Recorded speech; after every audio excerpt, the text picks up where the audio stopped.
happy readers! It's Shedtime Stories with me, Issy. Are you ready to share a new story? Well, I have chosen a rather fun and chilly story to share. The title is The 9 Cats Go to the Arctic. If you have this book at home, you can read along with me. The authors, the people who have written this story, are Callum Johnston and Linda Johnston. And the illustrator, the person who has drawn all the pictures, is Jacqueline T.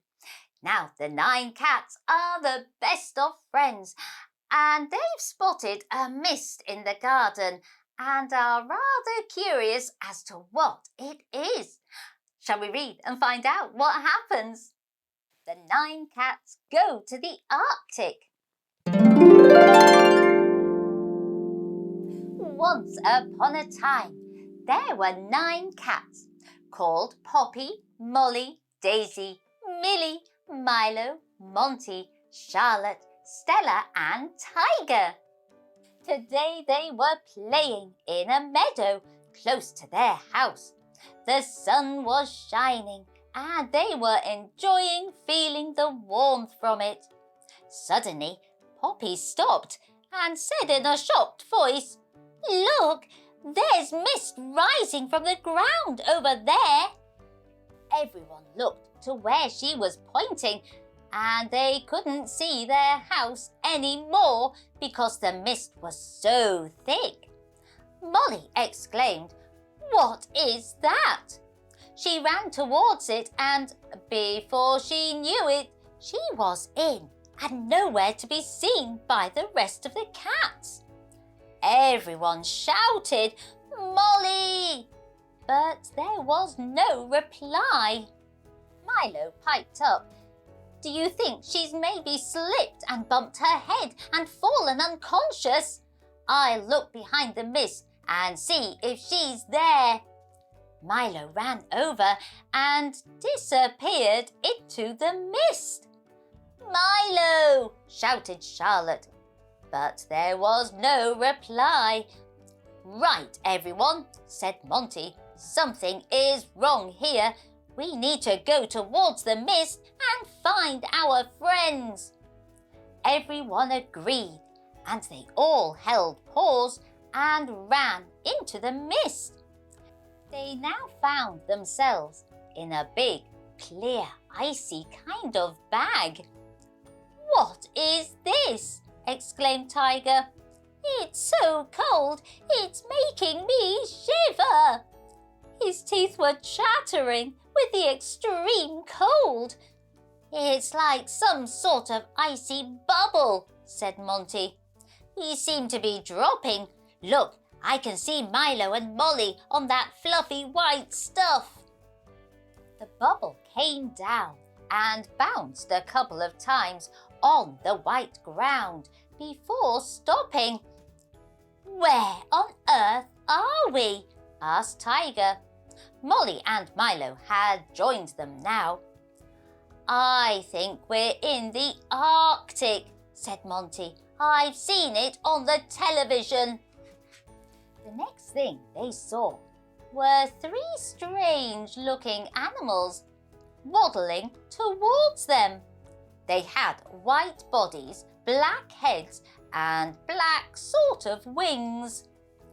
"Hello," said the front one. "Who are you?" Tiger introduced everyone and said, "We are cats. We came from the meadow when the mist came." The black and white animals tilted their head to one side, not quite understanding. The baby penguin piped up, "Would you like to play? We're penguins, by the way." Everyone looked interested, and Charlotte asked, "What kind of games do you play?" "We slide," said the little penguin, and with that it got on its tummy and slid across the snow shouting, "Whee!" This looked so much fun, so all the cats joined in. They slid on their backs, they slid on their fronts, They slid on each other until they were exhausted. In fact, they had moved around so much they were feeling warm again. "This has been so much fun," said Tiger. "Thank you for spending this time with us." "We had fun too, but we must be going now," said one of the older penguins. "We're only visiting and have a long journey home." "I hope we see the colours in the sky before we leave," piped up Baby Penguin excitedly. They all said goodbye and the penguins moved on. They were now standing, wondering what would happen next in this big white world, when Monty noticed huge footprints in the snow. "What on earth has made these?" asked Millie. "Something quite large has been here," said Monty. "Let's follow the footprints, but please be quiet in case they hear us." Everyone followed behind him, stepping as quietly as they could in the crunchy white snow. Soon they saw what had caused the footprints. Just ahead was a beautiful white bear with her baby cub. "These are called polar bears," whispered Monty. "I saw them on TV." The mummy bear was teaching the baby bear how to catch some fish. The baby bear was excited and clapping its paws. "How cute!" exclaimed Stella, then said, "Oops!" Mummy bear and baby bear swung round and looked shocked to see the group of cats watching them. Mummy bear said, "How long have you creatures been here?" "Only around a minute," said Monty. "Please don't harm us. We came from the mist." Baby bear replied, "My mummy won't hurt you. She's great fun. Watch this."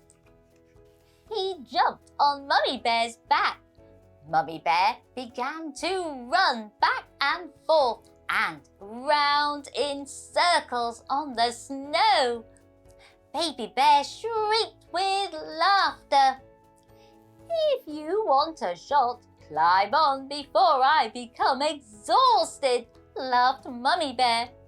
The cats couldn't resist and did as she said. Mummy bear ran through the snow while they held on tight, and the snow was kicking high up into the air from her big paws. Everyone was shrieking with laughter, and Mummy bear finally slowed down, panting heavily. She lay on the ground to let everyone climb off. "Thank you so much," laughed Daisy. "That was so much fun." "You're welcome," said Mummy bear. "My little child has loved your company. It's usually just us." Baby bear tugged at his mum. "Let's go fishing again, please, please." Mummy bear nodded, and with that, they all said their goodbyes, and Mummy and Baby bear walked off. As the cats walked a little further on again, they could see something blobbing around in the distance. When they got closer, Monty said, "That's a walrus." The animal came towards them, sliding its big flippers to move across the snow. Molly ran towards the walrus, but Millie shouted, "Stop! You don't know if it's friendly yet. Look at those big tusks." "Don't worry, I won't harm you," said the walrus. "What kind of animal are you anyway?" Tiger said, "We're all cats. if you didn't know." "Good, good," said the Walrus. "I see you have nice nails. Can you give me a tickle, please? I so love a tickle." Daisy piped up, "We can't trust you yet." The Walrus flopped over on his back and said, "Can you trust me better now?" and gave a huge laugh. His laugh was so infectious, it made the cats laugh too. Tiger and Stella shouted, "Yippee!" They jumped on first and said, "This feels like a big, wobbly, bouncy castle." The rest of the cats looked at each other and all jumped on together and started tickling and having lots and lots of fun because the Walrus was laughing so much he was making them bounce. Tiger said, "I'm starting to get tired now. I'm coming down, Monty." Monty stood and caught him. Everyone else came down too, one by one, because they were tired also. The Walrus said, "Everyone out the way." They all stood back and watched him roll back over onto his tummy. "That was brilliant. I haven't had such a laugh in a long time." Poppy said, "We had lots of fun too with you, Walrus, but we better get going before it gets dark.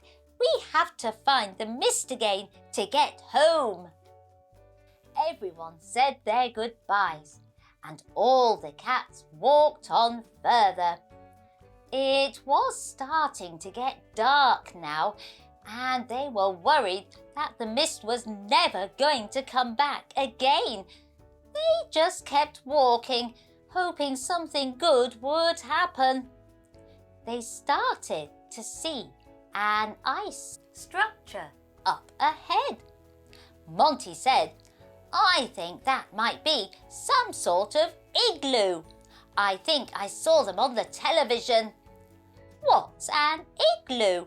asked Molly. "It's a house made from ice and people live in them," said Monty.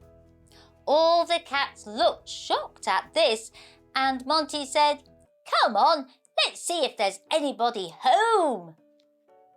They walked closer, and as they approached, they saw a little man. Molly said, "Who is he?" Monty replied, "He must live in the igloo. Let's see if he can help us home." They all walked up behind Monty. He said to the man, "We arrived here in a mist and we feel lost and we don't know how to get home."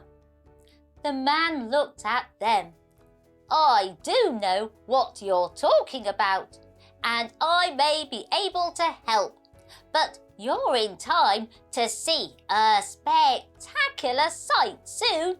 Please sit and have a little lunch with me while we wait." The cats accepted this offer and thought the little man was a bit strange, as he hadn't been surprised about what he had heard. He cooked some fish that he'd caught, and they tucked in heartily, as they were all very hungry by now. A short while later, the man pointed to the sky and said, "Look!" The cats looked up and saw a multicoloured sky filled with red, green, blue, pink and yellow. The colours swayed all over the night sky. The cats stood in awe at this sight. "This is called the Aurora Borealis, and it's one of the most beautiful sights on this earth," said the man. Tiger said, Wow, this is amazing! The rest of the cats agreed. They looked at the man and saw he was standing with a bottle. I can help you to go back now. Are you ready? Poppy said, yes, I think we are. Thank you so much for letting us see this. The man nodded and smiled and opened the bottle, and the mist poured out. The cats held paws and walked into the mist. The next thing they knew, they were in an icy bubble bag again, and it was dropping. They looked back and saw the penguins, the polar bears, the walrus, and the little man waving to them. They waved back, and the figures all faded. When they turned round, the bubble was nearly on the ground. They had started to feel warmer and were getting prepared for the bob, bob, bob as it touched the ground. They stepped out of the bubble and it melted away instantly. Tiger said, that was really fun. Millie said, I had no idea these animals even existed before. And that light in the sky was fantastic, said Milo.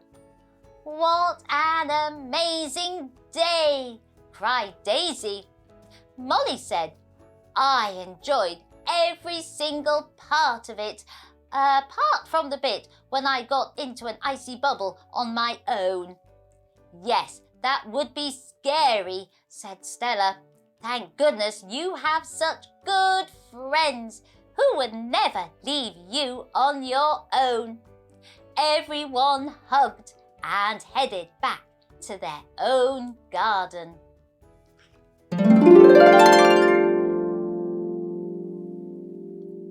Oh, what a fabulous fun story that was! Didn't the 9 cats have an amazing adventure? They made lots of new friends and got to play in the Arctic. What I liked best was that they got to see the Aurora Borealis. That was so magical with all those different colours and lights in the sky. They were very lucky. I hope you've enjoyed this Shed Time story, and if you want to, you can like, share, follow and subscribe to Shed Time Stories. Then you'll be ready for the next book for us to share together. Bye-bye.